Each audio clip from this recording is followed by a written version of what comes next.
Ética pela PUC do Rio de Janeiro e política. Foi presidente da Câmara Municipal de São Bento do Sapucaí, São Paulo, no biênio 2009-2010. Professor Hermes é autor de vários livros, entre eles O Diema de Pares e Presença de Raquel, conversas informais com a escritora Raquel de Queiroz. É membro da Academia de Letras de Campos do Jordão, São Paulo. Foi diretor da União Brasileira de Escritores, com trabalhos jornalísticos realizados na França, Itália, Grécia, Israel, Portugal e Espanha. Professor Hermes é vereador do município de São Bento do Sapucaí, São Paulo. É coordenador da Comissão Diocesana de Defesa da Vida e do Movimento Legislação e Vida da Diocese de Taubaté. É secretário-geral do Movimento Nacional da Cidadania em Defesa da Vida Brasil Sem Aborto. Como presidente da Câmara Municipal, promulgou a reforma da Lei Orgânica do município, tornando São Bento do Sapucaí a primeira cidade pró-vida do Brasil com políticas públicas em defesa da vida e promoção da família. Convidamos agora o professor Hermes para nos falar sobre o tema A Vida no Debate Político do Brasil, os desafios que se colocam diante da Igreja para promover e defender a vida e as políticas públicas. Após a exposição feita pelo professor Hermes, teremos um período de 30 minutos para perguntas e debates. Com vocês, então, professor Hermes.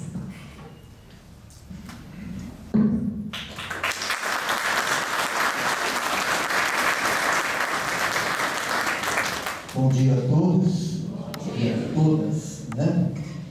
Eu vou ter que sentar aí daqui a pouco, vou fazer uma exposição densa, bastante pesada até, tem que ter conteúdo, né? Senão fica só no bate-papo, não dá, né? Mas eu queria, antes da exposição, queria conversar um pouquinho com vocês, 2 minutos. Primeiramente, agradecer aqui o casal Wilton e Christian, né, pelo convite e pela simpatia, pela acolhida, pela disposição. E também por ter uma equipe realmente que eu vi motivada, uma equipe que espelha realmente a equipe que Deus quer que nós sejamos em equipe, pelo menos é o que passou para nós, né? Acolhida, disponibilidade, porque não é para ele que está fazendo, nem para ele. Nós fazemos esse trabalho para Jesus Cristo. Então cada um tem que dar o melhor de si dentro daquilo que Deus deu de talento. Seremos cobrados pelos nossos talentos, né? A um foi dado 5, outros 10, 1, mas na proporção do que foi dado será cobrado. Então é com muita alegria, muita satisfação, muita honra que eu estou aqui. Peço até desculpas de chegar aqui, né? Eu não tive tempo de preparar o PowerPoint como a gente gostaria de preparar, com imagens, tudo, porque o convite foi também por cima da hora quase. E até o Luiz chegou e falou assim, não, a gente estava conversando aqui, o trabalho que a gente faz não é fácil não. Não é fácil. Trabalho desafiante, trabalho difícil. Ninguém tem tempo que se pensa que tem para se fazer. A gente é pai de família, sou catequista na paróquia, tem uma série de coisas, né? A gente assume o compromisso de estar colaborando e de maneira que, quando é feito o convite, a gente sente que é o Espírito Santo que chama, a gente dá um jeito e vem. A gente dá um jeito e vem. E é pela graça de Deus. Então não é um trabalho fácil, tá? É um trabalho que a gente se coloca à disposição para colaborar dentro das nossas modestas possibilidades, aquilo que é possível. Então, gente, eu não vou me esticar muito nesse preâmbulo, porque realmente tem um conteúdo que eu acho importante estar passando com vocês, né? Alguns quiserem anotar algumas coisas, acho importante, porque são informações que não tem faculdade, sabe? O pessoal nas universidades não passa essa informação que nós cristãos precisamos saber o que está acontecendo. O que está acontecendo na nossa igreja, o que está acontecendo com esse mundo, né? Então vamos procurar hoje saber um pouco disso, tá bom? Então, olha, obrigado, Wilton e Christian, né, pelo casal aí, que vocês estão aí dando um exemplo, você, Rinaldo e Valério. E vamos lá. Daqui a pouco nós temos aí o Dom Luiz também para estar dando o seu testemunho aí, ele como bispo, né? Valentemente aí, falando aquilo que precisa ser dito, tá bom? Então, eu vou esse microfone também, né? Ok. Então vamos lá. Acho que esse que eu estou acostumado a usar o notebook, você vai. Então ótimo, então não vou nem assim. Ótimo. Gente, então vamos lá. Sabemos o que defendemos e a quem defendemos.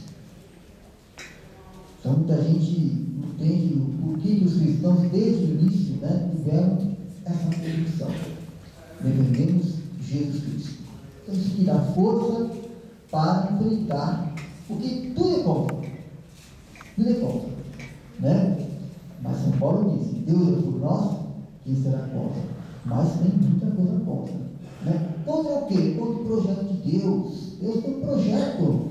Veja bem, você tem uma empresa, vocês têm empresa, negócios, empreendimentos, e qual empresário que não quer ver a sua empresa bem sucedida? Né? Aí chamam os técnicos, os planejadores, né? Vamos calcular os custos, vamos fazer de tudo para a empresa estar no top aí da sociedade. Gente, nós temos Deus, que é o grande empreendedor do maior de todos os projetos, e Ele está trabalhando para que esse projeto aconteça, e um dia vai acontecer, pode ter certeza. E o que Ele quer de nós? Que nós percebamos que é um grande projeto, maior de todos os projetos, projeto do Reino de Deus, e Ele quer a nossa colaboração. Da pessoa, nós podemos dizer assim, nós contribuímos para esse projeto acontecer e dar certo. Quantos empresários, quantos empreendedores aí, quando depois de um certo tempo, 30, 40, 50 anos, fazem aquela festa, né, de 50 anos a empresa, aí vem um, vem outro, eu ajudei, eu comecei, aquela coisa toda. Imagina nós, um dia, se Deus quiser, na vida definitiva, podemos dizer, contribuímos para que isso tudo acontecesse. E São Paulo é muito claro, né? Ele diz que nós não temos a noção do que nos espera para aqueles que acreditam e trabalham pelo reino de Deus. Coisas assim muito inimagináveis do que a gente vê por aqui. A gente vê coisa bonita aqui, natureza, tanta coisa bonita, mas é algo muito maior que nos espera. Por isso, sabemos o que defendemos e a quem defendemos, né? A igreja, então vamos lá, a igreja provada por 2000 anos. Gente, não é pouco tempo.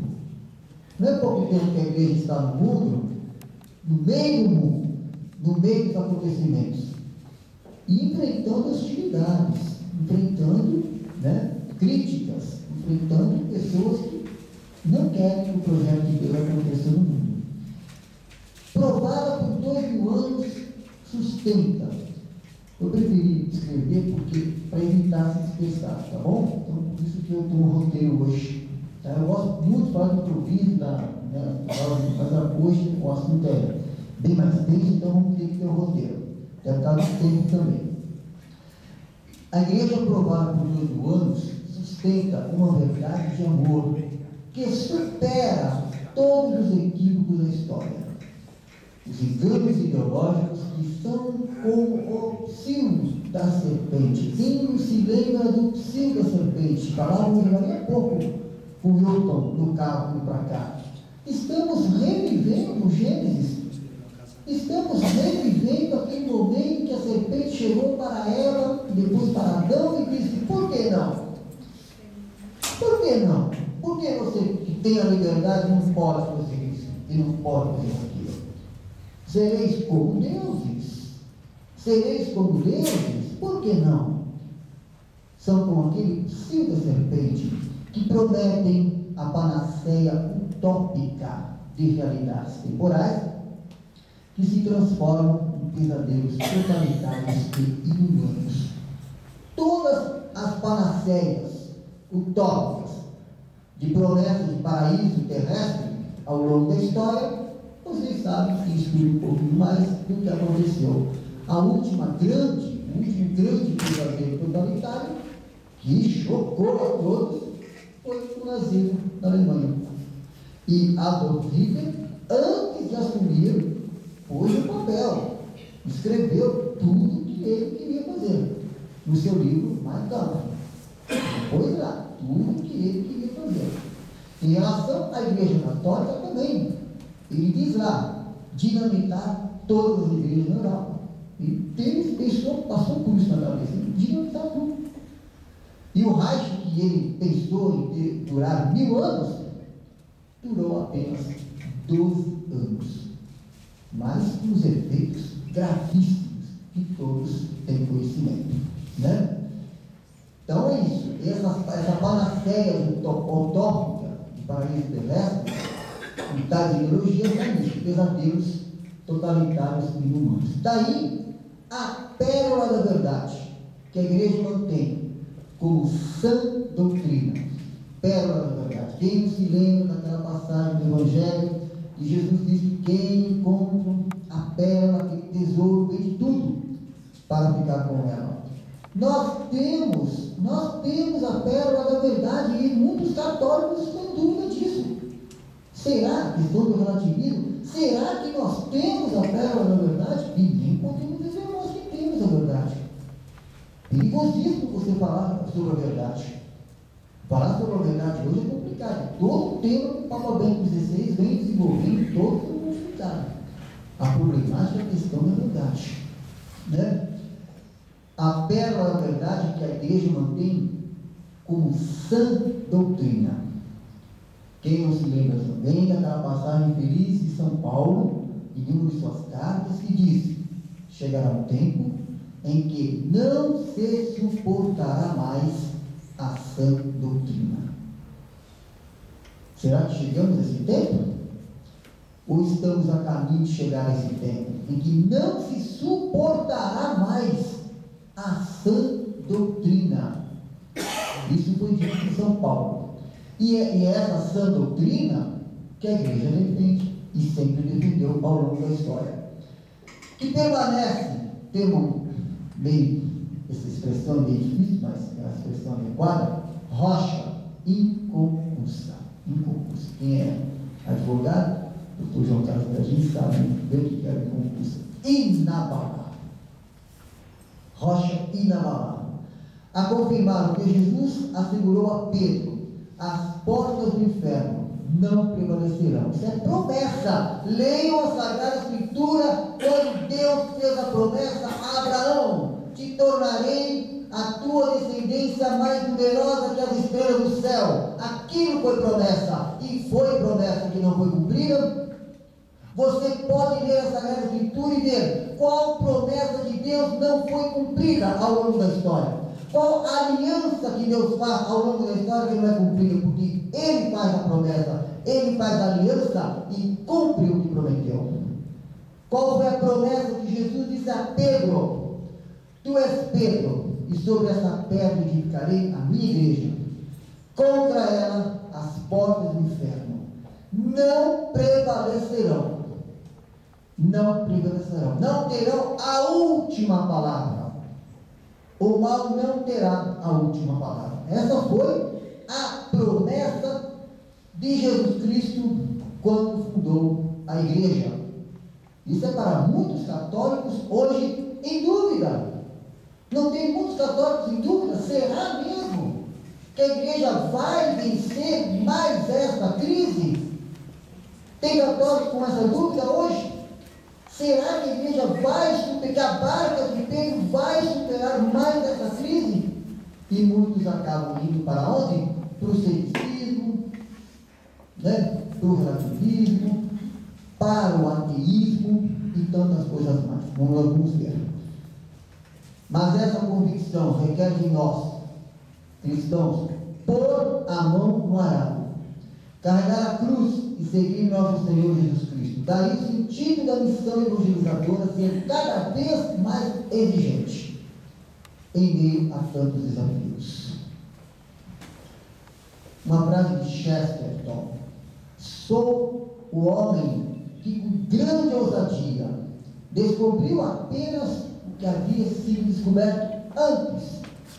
A igreja é o caminho seguro da salvação. Olha, gente, tem muita gente se perdendo nesse mundo hoje. Tá, não tá? Quantas vidas destruídas, casais separados, filhos nas drogas. Gente, é fácil se perder. É muito fácil. E olha, e é até gostoso. caminho da perdição é porta larga, não é a porta estreita. E a igreja sempre esteve presente na história para ser o quê? Caminho do quê? De segurança material somente? É isso, caminho de segurança material somente? Pode até ter, você pode ter uma segurança material, porque trabalhando honestamente você pode ter muita coisa. Ninguém está negando que você deva ter até trabalhando honestamente muitas coisas. Mas a igreja é caminho da salvação. É uma dimensão soteriológica, caminho de salvação. É isso que Chesterton está dizendo. Muito bem. É o que a experiência mostra com vários exemplos do cotidiano. Fora da igreja não há salvação. Essa frase aí, os ateístas de hoje têm horror, que é uma frase antiga, né? Fora da igreja não há salvação. Isso é de uma tão grande atualidade que nos fortalece quando nos vemos na tempestade da pós-modernidade. Olha que baita tempestade que nós estamos vivendo. Lemos o Evangelho quando Pedro, os apóstolos, estavam em meio àquela grande tempestade, a tempestade da pós-modernidade. E quando o barco em que estamos parece não dar conta de tão grandes ondas adversas, ouvimos a voz de Jesus a nos dizer que anda sobre as águas, e acalma o mar, a nos dizer repetidas vezes, não é uma vez só, pode pegar o Evangelho, repetidas vezes: não tenham medo. Nessa tempestade da pós-modernidade, cada vez está mais brava a tempestade. Não tenham medo. Não, agora eu vou passar para. Como eu disse, infelizmente não foi possível preparar o PowerPoint, então, mas o tema foi preparado. Isso é o mais importante, o conteúdo. O apelo pela defesa da vida foi feito pelo Papa João Paulo II em sua memorável encíclica Evangelium Vitae. Quem aqui já leu Evangelium Vitae? A Evangelium Vitae. Evangelium Vitae. Então, gente, não tenho receio de dizer, não, eu tenho tantas coisas que eu não li, que eu imagino, tantas coisas. A Sagrada Escritura não, isso é obrigação saber, mas tantas outras coisas. Aliás, eu vi outro dia uma entrevista de Dom Luiz, acho que está no blog do Dom Luiz, literatura, livros, de preferência, está lá, Sagrada Escritura, não é isso? Está lá a Bíblia, Sagrada Escritura, né? Pode pegar tudo, não vou dizer jogar fora, porque tudo é construção, né? Mas fica só com a Sagrada Escritura, você está bem servido, né? Você está bem servido. A Evangelium Vitae, gente, vocês estão fazendo aqui um encontro de defesa da vida. Então, eu vou pedir um favor para vocês, por favor, né? Vocês podem dizer assim, não tenho tempo de ler, tá bom, mas pelo menos, se vocês querem entender a questão de defesa da vida, com seriedade, como cristãos, como católicos, como cidadãos, leitura obrigatória, Evangelium Vitae. Essa encíclica do Papa João Paulo II é obrigatória. Senão você não sabe, você não vai saber o que está falando, o que está fazendo, você vai dar título do lado. Não vai entender o pano de fundo dessa complexa problemática dos dias de hoje. A Evangelium Vitae, né? A defesa da vida, portanto, lá está lá no Evangelium Vitae, é hoje prioridade na missão evangelizadora. Prioridade a questão da defesa da vida na missão evangelizadora, para que a vida digna seja condição para a vida plena na eternidade. Gente, a vida plena prometida por Jesus na eternidade. Mas a condição para a vida plena é a vida digna aqui. Por isso lutamos e trabalhamos pela dignidade da pessoa humana, porque a condição da vida plena é a vida digna. Isso é muito importante. É nesse campo que sopra mais forte hoje o Espírito Santo a exigir de nós uma atuação coerente com o Evangelho. Está claro o texto aqui, gente? Está claro o roteiro? Então eu vou me seguir ao roteiro, faz o tempo, tem muita coisa para ver, então vamos seguindo aqui. A Evangelho Vitae é profética. Ela foi chamada de encíclica profética, porque denunciou as novas ameaças à vida humana e as hostilidades contra a instituição familiar e também contra a igreja, demonstrando que tais ataques, cada vez mais intensos, não são espontâneos, mas planejados e sistematizados por poderosas forças culturais, políticas e econômicas, que têm como objetivo, minar a sã doutrina católica para relativizar e banalizar cada vez mais o sentido e o valor da vida, vulnerabilizando a pessoa humana a condições indignas de existência. Então, esses ataques, essas hostilidades crescentes que hoje estamos vivenciando, não é um fenômeno natural. Não é algo que o mundo mudou, então mudemos junto, o mundo mudou. Cara pergunta, mas quem está operando esse tipo de mudança? Quem está operando? Porque se você planta uma semente de uma planta, ela vai ter um processo natural de crescimento. E nós estamos vendo muita coisa antinatural, contra aquilo que é natural. Então, que tipo de mudança? Quem está promovendo essa mudança para ver que o mundo mudou? Tais ataques fragilizaram. Então, conceito importante, essa mudança de valores, essa situação que nós estamos vivendo, não é espontânea. Tem gente planejando, sistematizando, com interesses específicos e como alvo, tendo como alvo também atacar a doutrina católica. É isso que nós vamos acompanhar. Tais ataques fragilizaram a vida humana de modo especial. Aonde a vida humana está fragilizada hoje de modo especial? Em dois momentos, de modo especial. Na fase nascente, com a tragédia do aborto, e no seu ocaso, com a eutanásia. Dentro de um contexto político que o próprio Papa João Paulo II, na encíclica Evangelho Vitae, chamou de conjura contra a vida. Isso é termo do Papa, na encíclica, conjura contra a vida. O que é uma conjura?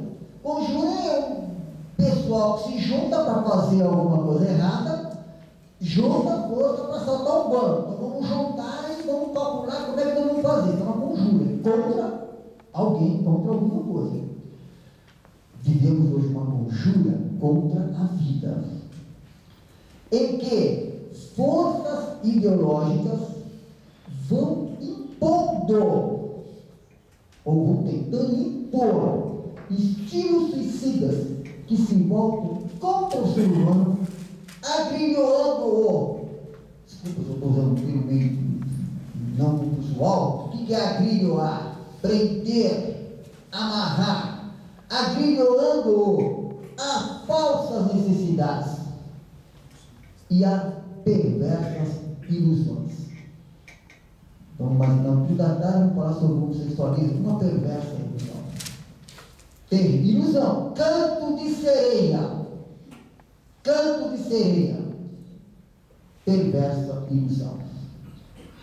Há um embate que o Papa chamou de cultura da morte versus cultura da vida, e outra expressão que ele usa no Evangelho Vitae, uma guerra dos poderosos contra os débeis, os fragilizados. Realidade essa, por exemplo, tão bem documentada. Tem muitos livros que falam sobre isso, além da Evangelho Vitae. Tem um, que aí quem tiver tempo, gosta de estudar, não precisa estar aposentado para estudar. Eu não estou aposentado, mas eu encontro tempo. Todo mundo trabalha para pagar as contas, mas eu encontro tempo. Então, quem tem pode, quem é aposentado, melhor ainda, pode estudar. Então está aí, além do Evangelho Vitae, nós temos esse livro do Edwin Black, chama-se A Guerra contra os Fracos. Não é um autor católico, não é um autor da igreja, é um livro fora, um jornalista inglês, americano, é inglês, que ele vai escrever um livro. Ele fez uma pesquisa sobre, a pergunta que ele fez foi o seguinte: quem bancou Hitler? Não é possível, alguém financiou aquele homem, quem foi que põe dinheiro na conta dele? E aí, a partir daí, ele descobriu que a IBM, né, de informática, é que havia financiado o Holocausto. Então escreveu um livro, A IBM e o Holocausto. É um livro, sempre livros assim de capital, 600 páginas, tá tudo documentado, né? E ele vai escrever um outro livro chamado A Guerra contra os Fracos, a eugenia e a campanha norte-americana para criar uma raça superior. Fantástico! Ali, você leu, você vai entender tudo que está acontecendo hoje. Tudo que está acontecendo hoje no campo da biotecnologia, esses movimentos todos que estão acontecendo, está ali. Nesse livro explicita claramente. Os mesmos institutos e fundações norte-americanos que naquela época investiam dinheiro nas pesquisas nazistas por uma higiene racial da espécie humana, recorrendo às esterilizações, são as que promovem hoje o aborto e a eutanásia no mundo inteiro. Se você fizer uma pesquisa, por isso que tem os pesquisadores, tem gente, tem estudiosos que fazem esse estudo, né? Quem está financiando o movimento gay? Quem está financiando essas megas passadas no Paulista? Isso tem dinheiro. Alguém está bancando? Quem está financiando o aborto? Quem agora vai financiar a legalização da maconha? Quem está querendo que a prostituição seja equiparada ao direito da mulher ter uma profissão? É profissão agora. A prostituição vai ser equiparada à profissão, com direitos trabalhistas, tudo, etc. Tá certo? Quem está promovendo isso? Aí, se você for fazer uma pesquisa no mundo, você vai ver naquelas mesmas instituições, as velhas conhecidas, não pelo povo, o povo não tem conhecimento muitas vezes disso, mas as velhas conhecidas dos intelectuais, vai parar nas mesmas. Fundação Ford, a Kennedy, um monte de gente que a lista é grande, mas vai parar naquele pessoal. E aí você vai depois ver como que a Ford chegou no Brasil, por exemplo, através da USP, via Fernando Henrique Cardoso. Fernando Henrique Cardoso, por exemplo, ele, no tempo que ele autoexilou, ele não teve que sair do Brasil, escorraçado. Ele foi para o Chile, e aonde ele foi morar no Chile? Foi morar pertinho da ONU, na avenida onde ele morava. Ele foi pertinho da ONU. E logo ele se tornou assessor da ONU, com carteirinha. Então, quando ele voltou para o Brasil, ele voltou com a carteirinha, da famosa carteirada, sou da ONU. Então, isso está descrito na sua própria biografia. E ali, ele conseguiu recurso, ele próprio, para... E ali ele conseguiu recurso, por exemplo, ali nos anos 69, 70, para fundar em São Paulo, o SEBRAP, Centro Brasileiro de Planejamento. E vão ver as atas do SEBRAP, para ler as atas, o que ele discutiu naquela época, que Brasil que eles sonhavam naquela época. E vocês vão descobrir, por exemplo, que o primeiro encontro pessoal, assim, eu estou aqui, como isso aqui hoje, pelo jantar, estou aqui no encontro, pessoal, daquela 20 anos, olha, eles estavam lá se você pegar, por exemplo, o primeiro encontro pessoal do Fernando Henrique com Lula, foi em 1972, com aquele pessoal do SEBRAP. Quer dizer, naquela época já estavam planejando o que está acontecendo hoje no Brasil. Um projeto de poder político que estão se implantando hoje no Brasil. Então, uma coisa vem de longe. Não é assim, de repente a coisa apareceu. Então, é isso que a gente precisa estudar. Então, você estudando essa questão, você percebe. Volta um pouquinho que eu acho que eu precisava só pegar o finalzinho. Então, é esse pessoal que você pesquisando vai encontrar, vai ver que está financiando, que está apoiando, que está sistematizando, que está planejando, executando. Porque não é só planejando. A gente, vocês têm uma comissão de tesouraria que planeja coisas e executa parte do planejo, ou executa tudo, está executando tudo. falta dinheiro, recursos, gente, apoio, outras coisas, né? Eles não, eles planejam e executam. Isso é importante saber, porque a última que eles planejaram e estão executando é o Plano Nacional de Direitos Humanos, o PNDH3. É planejado e estão executando. Não é que nem nós planejamos e, bom, contando com o apoio de um, com a vontade de outro, não, a coisa é profissional. Continuando. Através da permissividade legislativa, os poderes constituídos vêm a... Deixa eu pegar. Gente, eu estou sendo claro daqui?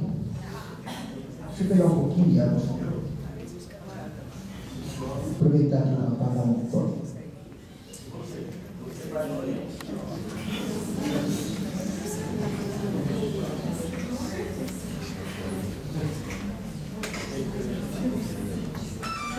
Então vamos lá.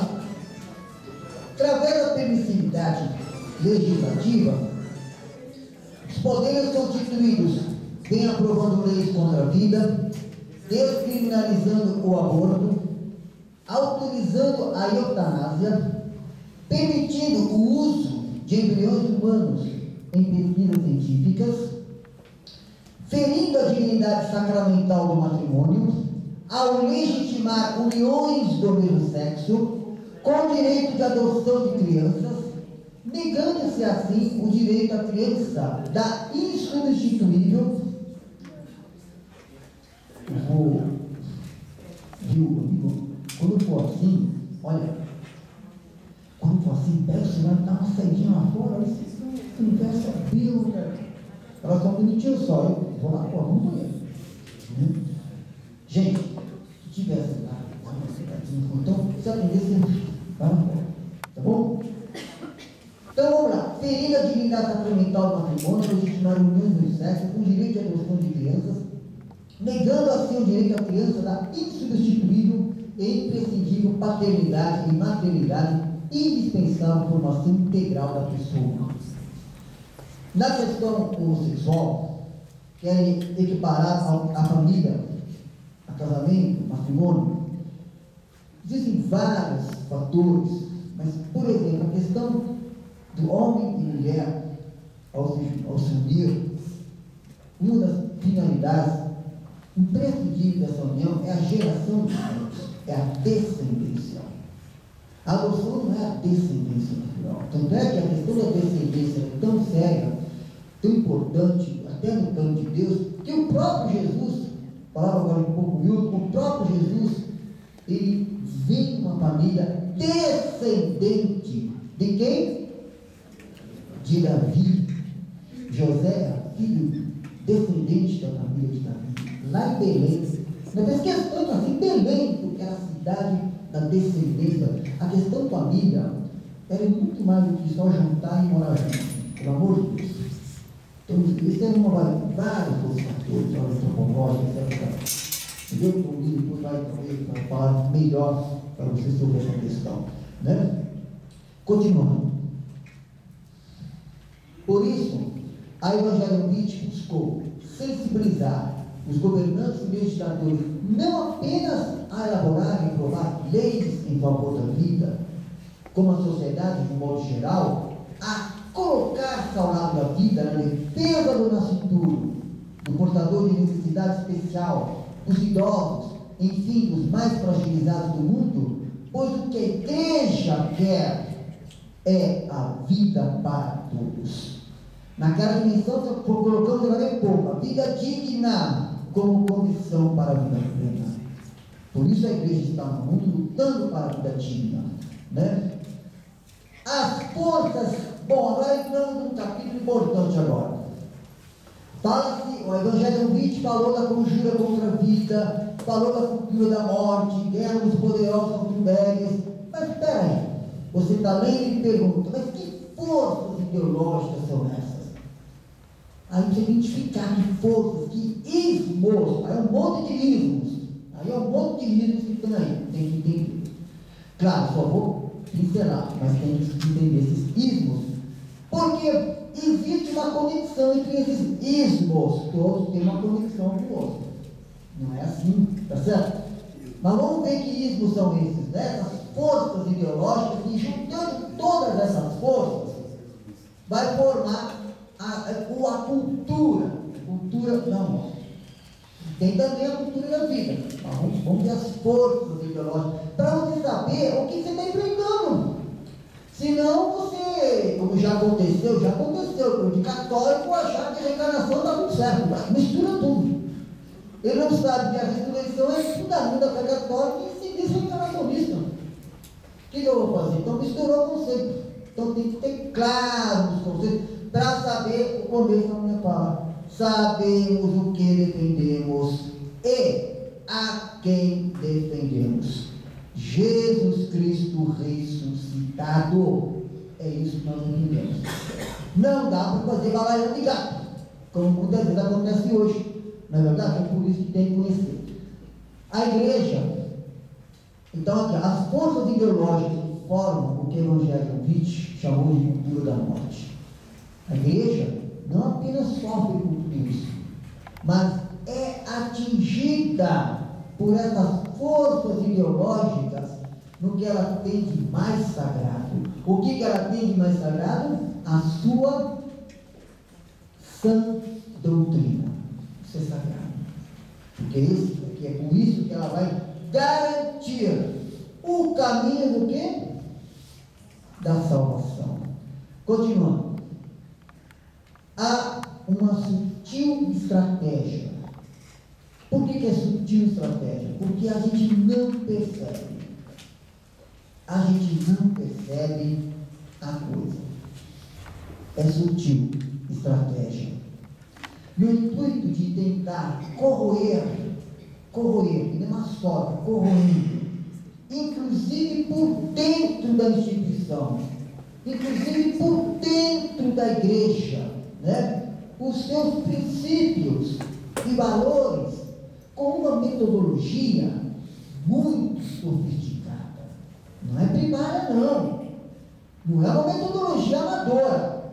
É uma metodologia sofisticada. Descaracterizando conceitos. Aquilo que eu acabei de falar. Você é católico e você acha que alho e bugalho é a mesma coisa. Descaracterizando conceitos. Dando outro sentido e significado àquilo que a igreja sempre anunciou como valor de vida. A igreja sempre anunciou a sacralidade da vida, a dignidade do matrimônio. E aí hoje, então, você dá um outro sentido ao conceito de matrimônio. Um outro sentido, um outro valor ao mesmo conceito. Está havendo aí uma descaracterização conceitual, né? Então, dando um outro sentido e significado àquilo que a igreja sempre anunciou como valor de vida. Relativizando e debilitando a moral cristã para viabilizar a aceitação de um ideário inteiramente anárquico. É isso que está acontecendo. Enganem-se aqueles que acham que o anarquismo, enquanto filosofia, enquanto projeto político, enquanto projeto filosófico, está acabado. Pelo contrário, vai ouvir os apólogos do anarco-individualismo, que vocês vão ver que o que está lá no Plano Nacional dos Humanos tem muito do que está no projeto filosófico do anarco-individualismo. Continuando. Agora, essas forças ideológicas, gente, não são forças atuais. Forças aqui, século XVIII, XIX, não são forças atuais. Isso nós, católicos, temos que saber. São forças antigas. Eu até coloquei aqui, antiquíssimas, que já atuavam desde os primórdios da igreja. Por exemplo, a gnose. A gnose, já no tempo de Jesus era uma força que se contrapôs à igreja apostólica porque dos apóstolos. E Deus trabalha no mundo da história de nós. E está hoje aí uma chamada New Age. Hoje você vê a New Age, né, a nova era, está raizada lá no fundo ali de nós. Né? E que agora encontram na tecnologia e nos tantos meios de manipulação, meios de comunicação, dos mass media, armas possantes visando atingir os alicerces da igreja numa somatória de esforços com investidas luciferinas, com o propósito de destruir a fé cristã e de todas as religiões. Prestem atenção, de todas as religiões, é a doutrina católica, apostólica, romana a que se quer atingir mais. A que se quer atingir mais. A que se quer atingir mais. Vejam o que disse, por exemplo, antes da frase próximo. Então, vamos lá. Essas forças ideológicas, aonde nós vamos encontrar essas forças? O laicismo de raízes maçônicas. Vai estudar lá no século XIX, século XVIII, a origem, a raiz desse fenômeno hoje laicista, né?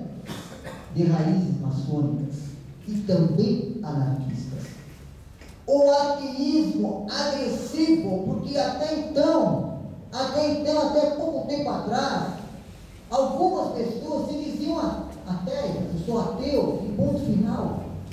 Hoje, nós temos um ateísmo militante, um ateísmo agressivo contra Deus. E o líder hoje máximo, uma das expressões máximas desse ateísmo militante agressivo, sabe quem é? É um inglês chamado Richard Dawkins, autor de um livro chamado Deus, um Delírio, é o que ele escreveu.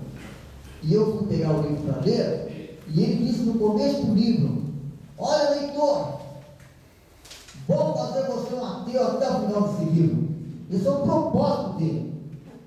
E vem lá com várias elucubrações e hipóteses e mirabolantes voltas intelectuais, e só me reforçou a fé.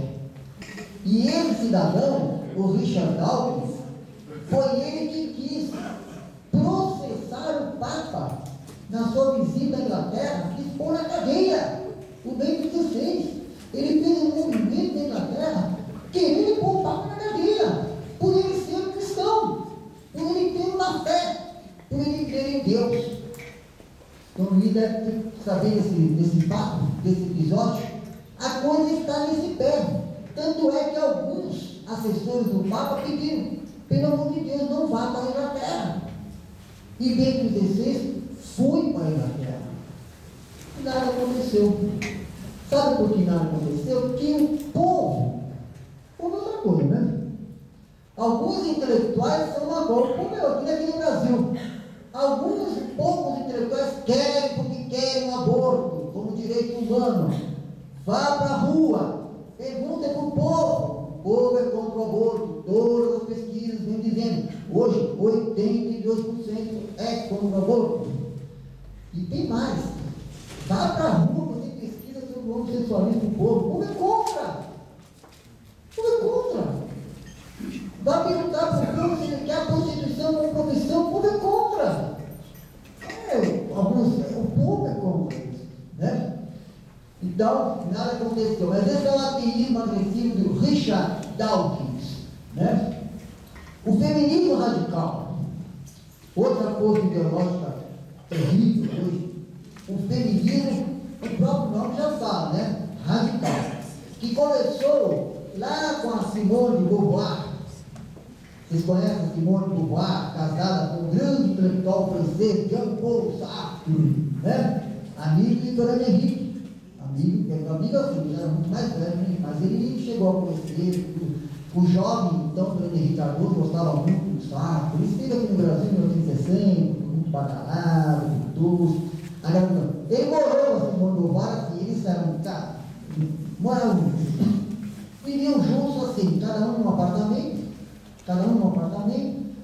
e só jantavam juntos, almoçavam, passavam algum encontro juntos, e depois ela escreveu um livro que foi a gênese desse feminismo radical, que vai dar na chamada ideologia de gênero, que é outra situação que estamos pensando hoje, e O Segundo Sexo é um livro para entender a questão do feminismo radical. E outros livros mais que ela escreveu, Simone de Beauvoir. O cientificismo huxleyiano, quer dizer, essa obsessão de criar um ser humano no laboratório, graças à biotecnologia, o cientificismo que acaba interessante, que nós temos duas situações em duas pontas. Nós temos o relativismo, por um lado, e o fundamentalismo pelo outro. São dois extremos que a igreja recusa. Prestem atenção, nem relativismo e nem fundamentalismo. São dois extremos que a igreja nunca, é só ler Bento XVI para entender que nem relativismo nem fundamentalismo. São dois extremos. Tá? Mas nós vivemos hoje fundamentalismos, por exemplo, no campo político, no campo científico, não é só no campo religioso. Né? Não são só as religiões que você tem expressões fundamentalistas, você tem também o fundamentalismo cientificista, né? E que é esse cientificismo que está aí. Então, tudo isso, né? O ateísmo, o laicismo, o feminismo, o cientificismo, são alguns, tem muitos outros, né? Têm sido difundidas e sustentadas, quer dizer, estas ideologias têm sido difundidas e sustentadas por instituições, organismos sociais e empresas, com vasta ramificação em todo o planeta, direcionando todas essas empresas, ONGs, instituições, não vou dar nomes a elas daqui a pouco, direcionando o seu alvo contra a Igreja Católica. Desculpa, eu falei que o conteúdo ia ser meio denso, mas eu preciso passar as informações para comunicar com vocês, para que vocês tomem conhecimento que, infelizmente, na universidade isso não se fala tão claramente. Como vem ocorrendo esse processo? Na história recente, porque eu disse que essas forças ideológicas, elas são atuais ou antigas? São antigas. Mas em cada época histórica, elas têm um nome. Elas têm uma roupagem. Elas têm uma roupagem ideológica. Hoje, o nome mudou. Mas aquele sentimento de insurgência, de rebeldia contra Deus, aquela rebeldia, aquela revolta contra Deus, a revolta contra o Criador que veio de Lúcifer, vocês sabem disso, essa revolta contra o Criador vai se expressando ao longo da história, nas várias ideologias, nos vários movimentos políticos, que vai atuando nas sociedades para desviar o homem do seu Criador. Então, por isso que é um fenômeno, né, antigo e atual, a revolta luciferina contra Deus. Então, na história recente, na história bem recente, depois da Segunda Guerra Mundial, essas forças se intensificaram e passaram a atuar de modo mais sistematizado. Essa que é a novidade. Juntou tudo, com muito capital, com muito dinheiro e de forma sistematizada. Desde 1952, em departamentos da ONU, com o apoio crescente de grandes fundações internacionais, por exemplo, a Fundação Rockefeller, a Fundação Ford, entre outras, foi se estruturando no interior de muitas instituições, principalmente no meio universitário. Aqui no Brasil, via USP, começou via USP, mas principalmente no meio universitário, das comunicações, mídia e governos, um anticatolicismo um anticatolicismo que superou o anticlericalismo do passado, porque houve um tempo que era o anticlericalismo, era contra o clero, agora é mais, agora não é mais contra o clero, é contra a moral católica, é contra a doutrina católica. Daí, de anticlericalismo para anticatolicismo, pois agora é a doutrina moral católica que está seriamente ameaçada. Gente, está seriamente ameaçada. Mas dizíamos há pouco que as portas do inferno não prevalecerão. Poderão chegar perto, não terão a última palavra. E a gente precisa saber disso. Não tenham medo. A água pode entrar no barco. O barco pode até começar a afundar. Mas quem é que anda sobre as águas e vem para salvar? É Jesus Cristo. Nós temos uma importante líder das feministas do feminismo radical, Frances Kisley, fundadora da Católicas pelo Direito de Decidir. Veja o que ela disse numa entrevista, orientando as feministas sobre como atuar na sociedade sobre tais assuntos. A perspectiva católica é um bom lugar para começar em termos filosóficos, sociológicos como teológicos, porque a posição católica é a mais desenvolvida, afirmou Frances Kisley, a fundadora da ONG Católicas pelo Direito de Decidir, que é católica só no nome, para confundir. E ela continua, assim, isso orientando as feministas que vão no congresso, etc. Assim, se você puder refutar a posição católica, você refutou todas as demais. Se você derrubar a posição católica, você ganha, enfatizou Frances Kisley. Muito bom. O próprio Rockefeller, ele pessoa, John Rockefeller, procurou o Papa Paulo VI nos anos 60 e tentou persuadir o Papa Paulo VI a flexibilizar, olha a palavrinha hoje de moda, a flexibilizar a moral católica na Humane Vitae de 68, especialmente na questão do aborto. Ele foi pessoalmente recebido em audiência, Papa, flexibiliza. Era o homem mais milionário do mundo, fazendo um pedido para o Papa Paulo VI, flexibiliza, né? Pega leve, entendeu? Falando para o Papa Paulo VI. Até então, havia muito investimento em contraceptivos. Eles investiram muito no DIU, e as mulheres nunca gostaram disso, aí tem que fazer campanha, tem que dizer que precisa, que tem que fazer. Todas as pesquisas mostram que elas nunca gostaram de DIU, de contraceptivo, de pílula, mas aí vem a campanha. Aí vem a campanha que tem que fazer, tá? Mas Paulo VI, a exemplo do que faz hoje bem 16, permaneceu fiel à sã doutrina e foi odiado por tantos, ele olhar todos, mas todos não foi, por tantos, inclusive por muitos, a expressão fala, por muitos, até de dentro da igreja.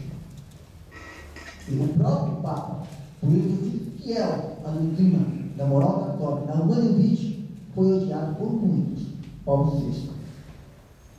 Não por todos, né? E muitos de dentro da igreja não aceitaram aquela posição até hoje. Inclusive porque pelo Santo Padre ter se posicionado com coerência e ter tomado a difícil, mas necessária decisão da fidelidade ao magistério da igreja. Logo depois, Rockefeller, isso que é importante agora entender o que aconteceu. Eu estou citando Rockefeller, mas tem outras fundações, outros grupos. Em meados de 1974, esse foi o ano-chave para entender essa questão, mudou de estratégia, aderiu ao feminismo radical para disseminar a ideologia de gênero, aquela ideia que o homem e a mulher são papéis culturais construídos pela sociedade, não tem nada a ver, homem é homem, mulher não, esse é papel cultural construído, da ideologia de gênero, que vai relativizar ou questionar esses papéis culturais.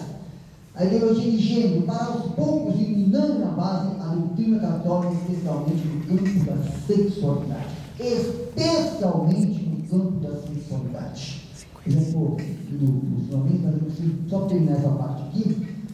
Todos os investimentos passaram a ser, então, como é que foi feito os investimentos?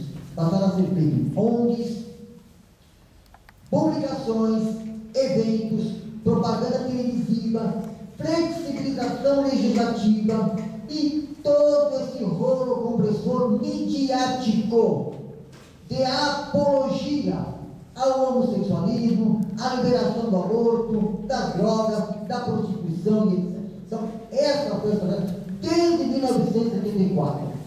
Basta lembrar que em 1973 é o ano do famoso relatório Kissinger, em que o governo dos Estados Unidos lá colocou, já dentro do controle populacional, a possibilidade do aborto ser a melhor solução para o controle populacional no mundo, principalmente na América Latina, né? Isso já em 73. Sabiam que esse seria mais um passo em uma profunda revolução no âmbito da cultura e da moral. Então, veja bem, estamos falando de 73, anos 70. Quer dizer, tudo isso que nós estamos vivendo hoje, essa orquestração, essa execução dessas ideologias na sociedade, essa mudança cultural profunda, ela foi gestada lá atrás, mais especificamente nos anos 70, para chegar hoje, já na primeira, na segunda década do século XXI, está sendo posto em execução.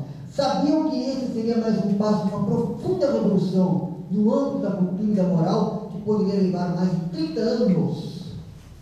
Mas olha só, lembra-se que eu falei que era uma sutil estratégia.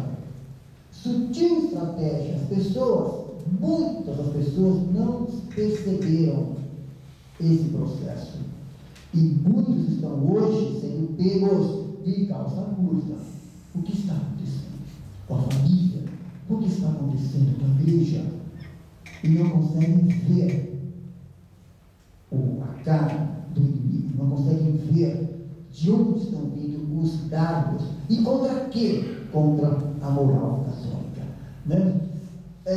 Mas a atenção para essa questão: houve planejamento, monitoramento, estratégia de manipulação e persistência para moldar, através dos meios de comunicação, mídia, a nova geração a ser receptiva a uma nova mentalidade contraceptiva, antinatalista, moralmente permissiva e anticristã. Esse é o pano de fundo histórico e cultural dos temas abordados corajosamente pela evangelização. Esta situação dramática do mundo, explica o catecismo, está lá no catecismo da Igreja Católica 409.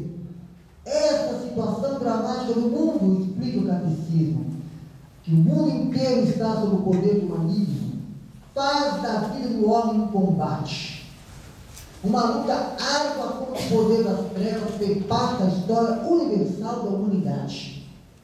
E ressalta o catecismo que, inserido nessa batalha, o homem deve lutar sempre para aderir ao bem. Não consegue alcançar a unidade interior senão com grandes labutas e o auxílio da graça de Deus. Gente, senão com grandes labutas, diz o catecismo. E só essas grandes labutas resolverão? Não vão resolver. Porque aí vai entrar o auxílio da graça de Deus. Por mais que nós trabalhemos, militemos e atuemos e tentemos salvaguardar, a começar pela nossa família e pelas outras famílias, a nossa luta será sempre incompleta, porque quem vai completar nessa batalha é a ação de Deus.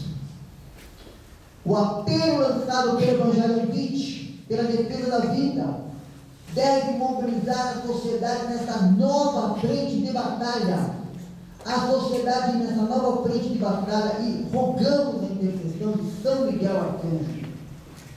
Porque de São Miguel Arcanjo, hoje, ele aparece muito forte na questão da defesa da vida. Vocês se lembram aonde estava São Miguel Arcanjo no início?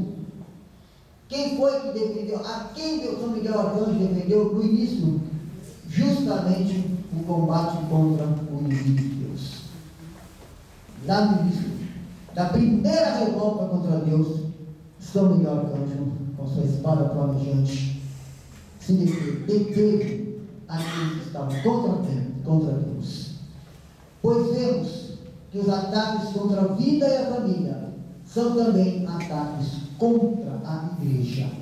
Mas, aquilo que dizíamos há pouco, é promessa de nosso Senhor Jesus Cristo, de que ela não será inteiramente combalida. O que quer dizer inteiramente combalida? É que ela será combalida, mas não inteiramente. Deu para entender isso? Em uma guerra, por exemplo, nós tivemos um grande santo político,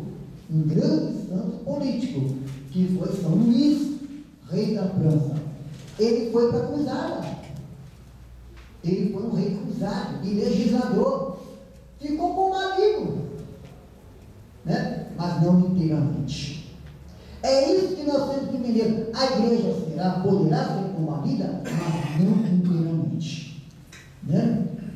O próprio catecismo afirma que a consumação da igreja, isso é do catecismo, e através dela a do mundo da glória, não acontecerá sem grandes provações. É promessa de Jesus: quem perseverar até o fim será salvo. Só mais um trechinho importante aqui. Eu tenho que falar mais um pouquinho sobre a questão do aborto rápido, mais 5 minutinhos para fechar, né? A questão do aborto é ponta do iceberg. Há um holocausto silencioso. Quantos morreram no holocausto na Alemanha, que depois de descobriram, ficaram todos horrorizados? O aborto, holocausto silencioso, vitimando milhares de seres humanos a cada dia, em todas as partes do planeta, vidas ceifadas ainda no ventre materno, do modo mais cruento e doloroso, pois o inimigo de Deus tem sede do sangue inocente. Sempre teve sede.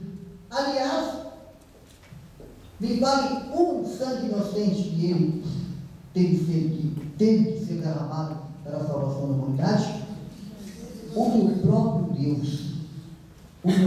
Deus foi derramado sangue inocente, inteiramente inocente, pois o inimigo de Deus tem sede do sangue inocente. Olha o que diz o Papa Bento XVI no seu livro Jesus de Nazaré. Ele diz assim: estamos todos, na realidade, presos pelas potências que de um modo anônimo nos manipulam. Olha essa frase de Bento XVI. Continua para avançar na 5 minutos. Essas potências que atuam de modo anônimo não aparecem. Elas não aparecem, não vão dar entrevistas em televisão.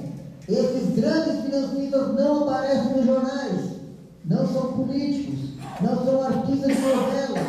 Então, de modo anônimo, tem expressão. É dizer o seguinte: não é que são essas empresas, não, tem expressão, se manifestam. Aonde? Nos centros privados do poder. Não é nem do poder público, centros privados de poder.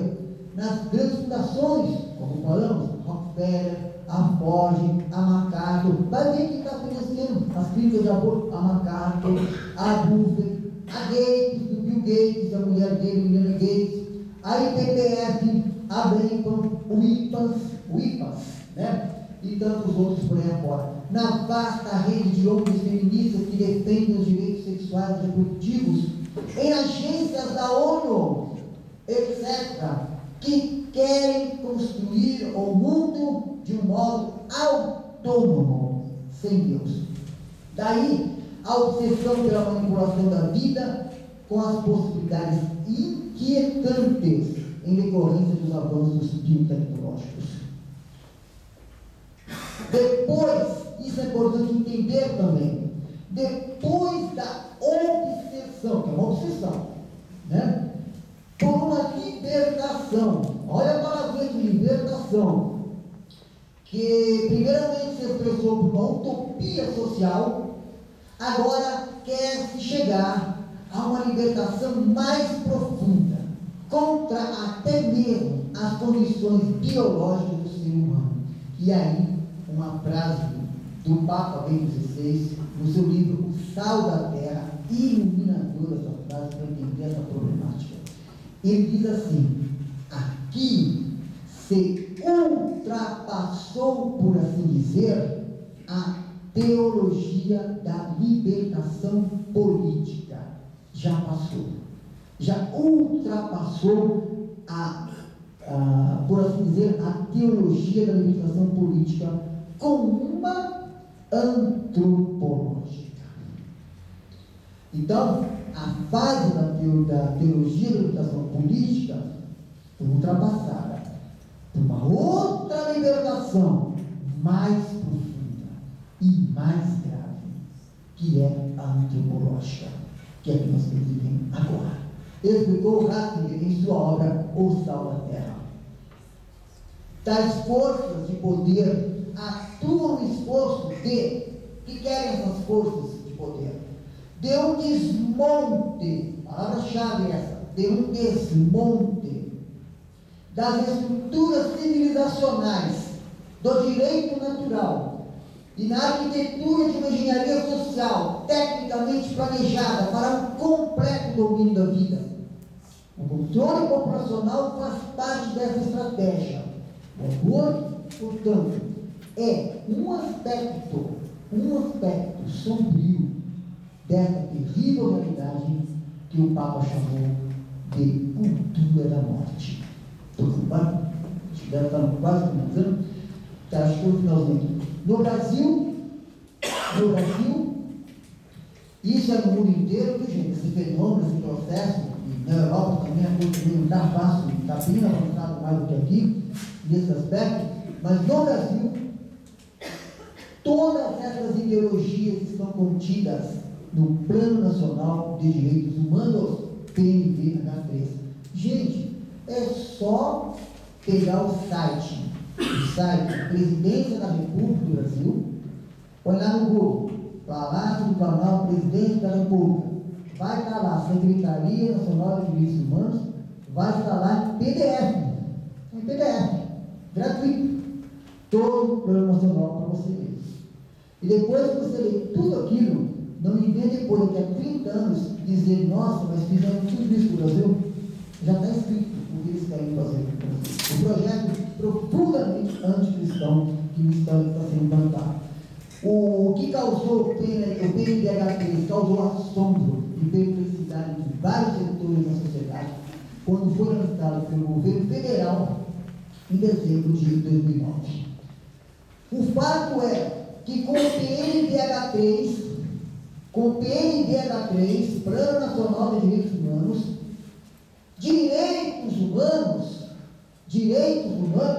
olha a palavra direitos humanos, se transformam em palavras de ordem para justificar uma nova mentalidade e ordem mundial inteiramente amoral, sem moral nenhuma, em que a pessoa deixa de ser sujeito para se tornar objeto, destituída de humanidade.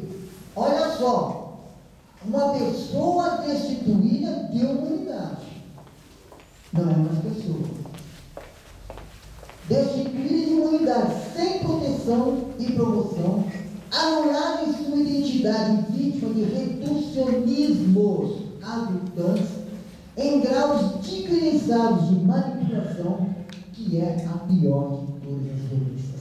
O Norbert Bob, no seu dicionário de política, ele tem um verbete, manipulação. Fantástico. Ali ele diz que a manipulação, em seus diversos graus, é a pior forma de violência. Por quê? Por que a manipulação é a pior espécie de violência? Porque você sofre a violência sem saber que está sofrendo a violência. A pior forma é você sofrer uma violência sem saber que você está sofrendo essa violência. Por isso, a igreja se posiciona em favor da vida. Agora, por que a igreja está nisso? Por que ela entrou nesse debate? É à toa porque ela entrou nesse debate? E nesse tipo de situação? É à toa? Não é à toa. E aí, temos que lembrar, como fez, e eu pus aqui, valentemente, Dom Luiz Gonzaga Bergonzini, bispo de Guarulhos, durante a campanha presidencial de 2010, denunciando o governo federal de estar comprometido com essas ideologias do mal tão evidentes no Plano Nacional de Direitos Humanos. Então foi a voz de alguns bispos, vamos isso à frente, que se posicionou, porque é o anúncio e a denúncia, é do erro, né? Se posicionou. Bom, gente, a parte mais densa era esta, tá? Eu acho que é o pessoal mais três só aí, que eu vou falar aqui só rapidamente sobre um trabalho que é feito lá em Taubaté, desde a publicação, já está no vídeo aqui, o Wilton, pode voltar só?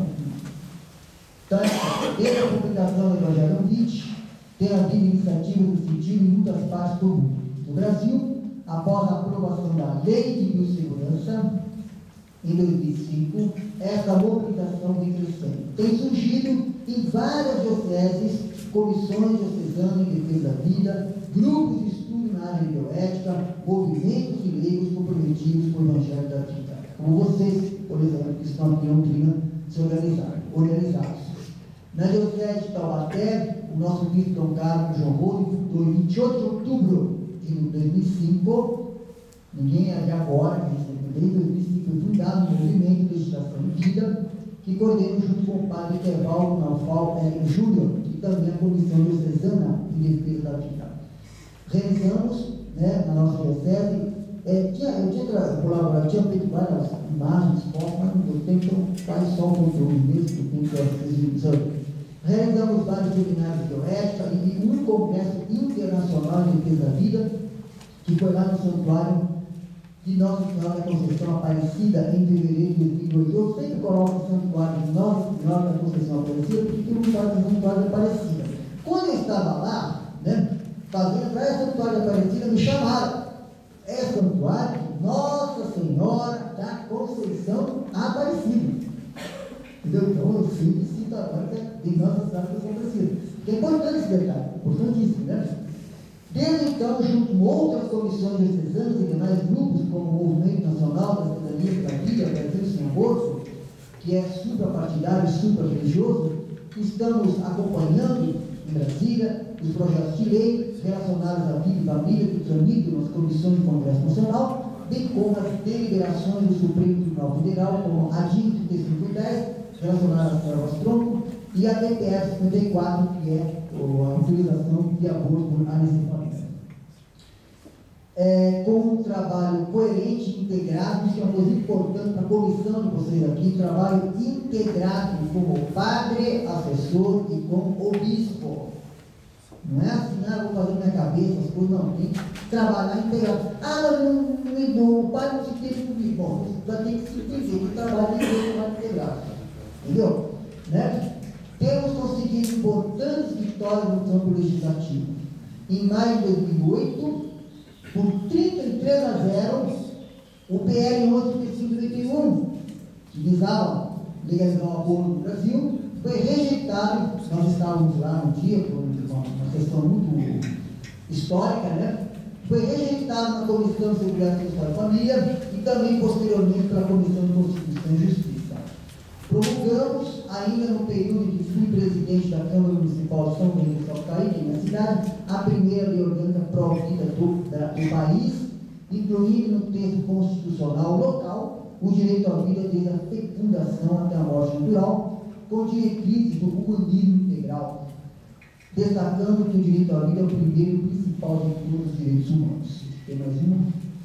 A nossa diocese também lançou em novembro do ano passado a campanha São Paulo pela Vida, que conta hoje com apoio e trabalhando junto com a Comissão Regional de Defesa da Vida do Regional Sul da CNBB, com a Diocese de Guarulhos, também tendo maior apoio, estamos trabalhando junto. Esperamos, através da iniciativa popular, obter mais de 300 mil assinaturas para inserir na Constituição do Estado de São Paulo o direito à vida desde a fecundação. E, finalmente, em nível federal, propomos ainda, este ano, no 4º Encontro Brasileiro de Legisladores e Governantes pela Vida, no começo deste ano, que os deputados federais da Frente Parlamentar Mista de Defesa da Vida trabalhem pela aprovação da PEC pela vida para, através da emenda constitucional, garantir o direito à vida de modo integral, o que já foi feito em nível municipal.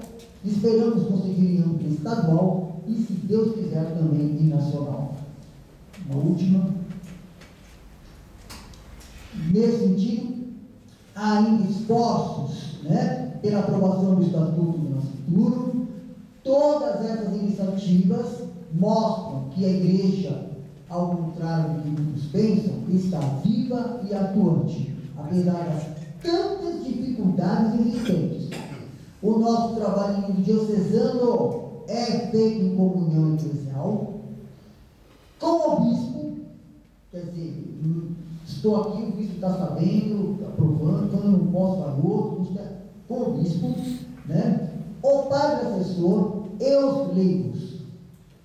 É também um trabalho integrado a outros grupos que trabalham nesse sentido, pois diz o catecismo claramente, isso é importante destacar, a missão de Cristo e do Espírito Santo realiza-se na Igreja.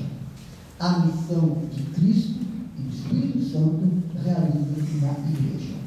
Então, vocês que estão fora da Igreja, apesar das dificuldades, dos desânimos, dos desentendimentos, dos problemas, dos recursos, é na Igreja que deve atuar, que deve atuar sob a ação do Espírito Santo. Pois, superando os problemas, vamos buscando fiéis ao magistério da Igreja, estarmos mais disponíveis à graça de Deus, pois é Ele quem opera.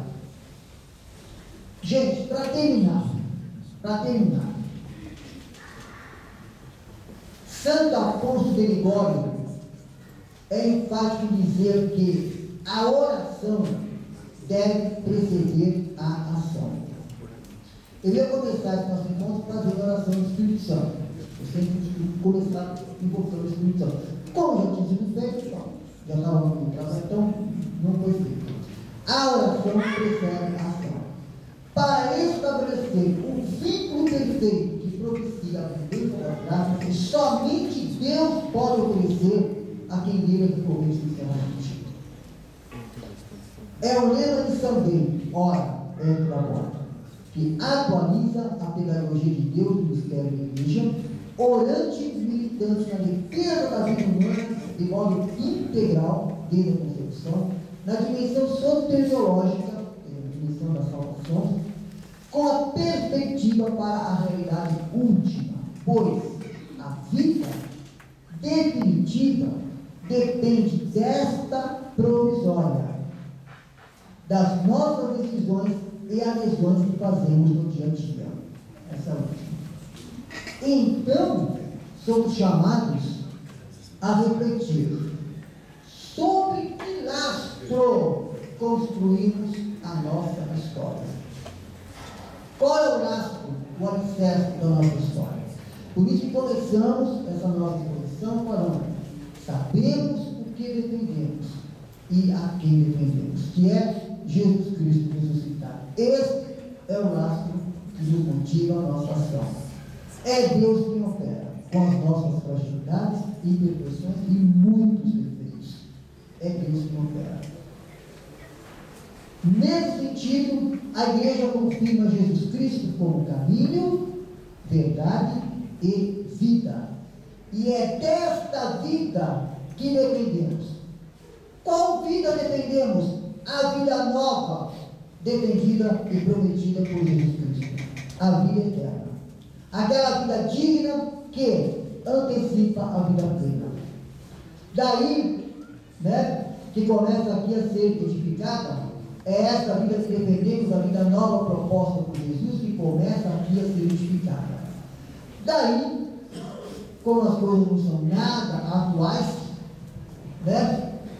está lá no Deuteronômio o imperativo bíblico: escolhe, pois, a vida. Agradeço, então, a atenção de vocês e temos aí, então, prosseguir aí. Primeiro, agradeço mais uma vez ao casal, à equipe, e que eu tinha que passar para vocês aí.